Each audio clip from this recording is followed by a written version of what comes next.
안녕하세요. 뇌피소설가 입소문TV입니다. 오늘 주단태의 충격적인 범행이 밝혀졌죠. 우선 화면에 나온 것은 화장실에서 손에 묻은 피를 닦는 것과 베로나가 발견된 현장에서 몰래 빠져나와 화재 경보기를 울리는 것까지였지만 주단태가 베로나에게 최후의 일격을 가했다는 것에 대한 숨겨진 증거가 있었습니다. 그건 바로 하은별이 겁에 질려 이야기했던 음악 소리인데요. 그날 하은별이 베로나를 공격했던 건 딱 한 번이었죠. 그리고 나서 베로나를 밀어 떨어뜨리는 모습이 나왔는데 나중에 발견된 베로나는 머리에 청아예고 트로피가 박혀있는 모습이었습니다. 로나의 상처 중 가장 치명적인 상처였죠. 다음 회에 나왔던 하은별의 회상 장면을 보면 은별이는 베로나를 밀어버리고 나서 갑자기 정신을 차린 듯 하더니 손에 들고 있던 트로피를 들고 다시 학교로 달려들어갔는데요.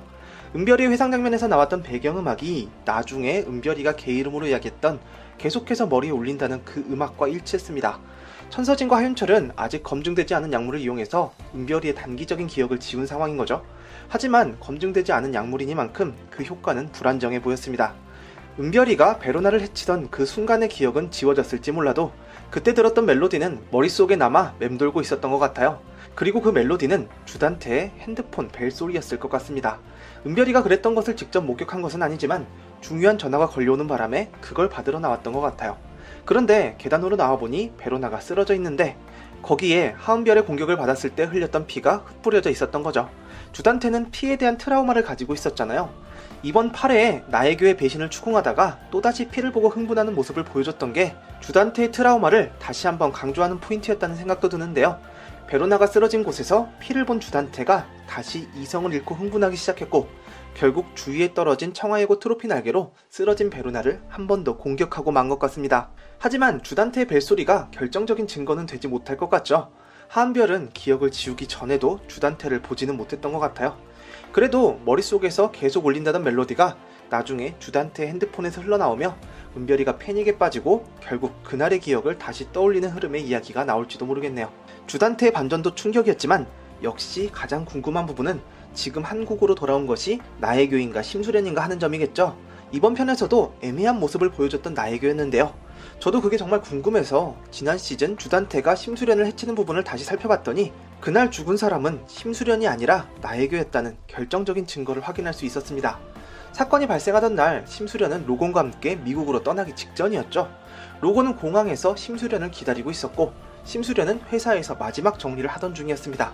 그때 양집사에게 전화가 걸려왔죠. 다급한 목소리로 아이들을 서재방으로 데려갔다고 이야기하는 양집사. 심수련은 놀란 표정으로 서둘러 헤라펠리스로 달려간 것 같은 장면이 이어졌는데요. 양집사의 전화를 받을 때 심수련의 왼손을 보면 손가락에 반지가 끼워져 있다는 것을 알 수 있죠. 그런데 사건이 발생하고 나서 쓰러진 심수련의 모습을 보면 손에 반지가 없다는 것을 확인할 수 있습니다. 헤라펠리스로 달려가면서 반지를 뺐을 수도 있지만 아이들이 위급한 상황에 그런 행동을 했다고 보긴 어렵죠. 그렇다면 그날의 사건을 이렇게 재구성해 볼 수 있습니다. 사실 나의 교는 이미 심수련에게 접촉하여 서로의 존재를 알고 있었던 것입니다. 그런데 지금 심수련은 양집사로부터 아이들이 서재로 끌려갔다는 전화를 받은 거잖아요. 심수련의 가구 회사는 헤라필리스로부터 아주 가까운 거리도 아니었고 헤라필리스로 이동하는데 많은 시간이 소요되는 상황. 그 다급한 상황에 심수련은 자기 대신에 나의 교에게 전화를 걸어 급히 집으로 가달라고 부탁했던 거죠. 마치 아이들에게 관심이 없는 척하고 있지만 사실 나의 교는 자기 배로 낳은 쌍둥이들을 많이 아끼고 있었던 것 같습니다. 주단태가 시킨 일을 하면서 심수련의 눈에 띄면 안 됐기 때문에 쌍둥이들을 볼 수 없었던 거죠. 마침 헤라필리스 근처에 있던 나의 교는 심수련으로부터 아이들이 위험하다는 이야기를 듣고 펜트하우스로 달려갔다가 주단태의 공격을 받고 쓰러지고 말았던 것 같습니다. 그런데 그날 집으로 달려온 사람은 전화를 받던 심수련과 똑같은 옷을 입고 있었죠. 그것은 어떻게 설명할 수 있느냐 하면 이것도 7회에 나왔던 이야기로 설명이 가능합니다. 나의 교는 대외적으로 심수련의 대역을 하고 있었죠. 그렇기 때문에 매일 심수련이 어떤 옷을 입는지 전달받아서 그날 심수련과 똑같은 스타일링을 했었던 것 같습니다. 그래야만 혹시 다른 곳에서 나의 교와 심수련을 보게 되더라도 같은 사람이라고 생각할 수 있으니까요. 하지만 사진만 가지고는 반지처럼 작은 액세서리까지 맞추지는 못했던 상황인 거죠. 그래서 양집사의 전화를 받은 건 심수련. 똑같이 생긴 외모로 똑같은 옷을 입고 펜트하우스로 달려갔던 건 나의 교였던 것입니다.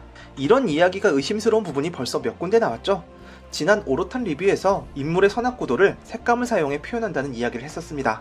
선한 심수련의 색은 레드, 악한 천서진의 색은 블루였죠. 오늘 등장한 나혜규의 샤워씬에서도 레드 계열의 조명이 사용되었다는 것을 확인할 수 있었습니다. 이러한 색감을 사용해 나혜규가 심수련의 가능성을 숨겨놓고 있었다고 해석할 수 있죠. 마지막 장면에 나왔던 로건 리의 뽀공호흡 역시 이 사람이 나혜규가 아니라 심수련이라는 것을 암시하는 것 같아요. 도청앱 설치의 달인 오윤희가 나혜규의 핸드폰에 순식간에 도청앱을 설치해 놓았죠. 잠금도 풀지 않고 도청앱을 설치해버리는 클라스를 보면 국정원은 서둘러 오윤희를 영입해야 할 것 같습니다. 나혜규의 폰에 설치된 도청앱으로 주단태와 나혜규의 대화를 도청하던 오윤희와 로건리가 마지막 뽀공호흡과 그 상대가 심수련이라는 것에 대한 복선이었던 것 같죠. 로건리는 지금 나혜규의 행동에 의심을 품었습니다. 2년 전 나혜규는 분명 주단태에게서 도망칠 생각이었는데 지금의 모습은 전혀 그렇지 않아 보였죠. 하지만 어느 편이건 상관없이 나혜규를 만나서 심수련에게 무슨 짓을 했는지 꼭 들어야겠다고 2번 다시 실수하지 않겠다며 흥분한 모습을 보이는 로건리였습니다. 그런 로건리를 보고 오윤희가 수련 언니와 무슨 사이였냐고 물어보는데요. 사실 굳이 묻지 않아도 이건 호감 그 이상의 감정이었다는 걸 충분히 짐작할 수 있는 상황이었죠. 주단태가 나혜규를 의심하다가 또다시 피를 보고 흥분한 상황이 벌어졌는데 사실 그 상황이 벌어지지 않았더라도 로건리는 그날 나혜규를 납치할 예정이었던 것 같습니다. 어쩌다 보니 납치가 아니라 구출이 되었는데요.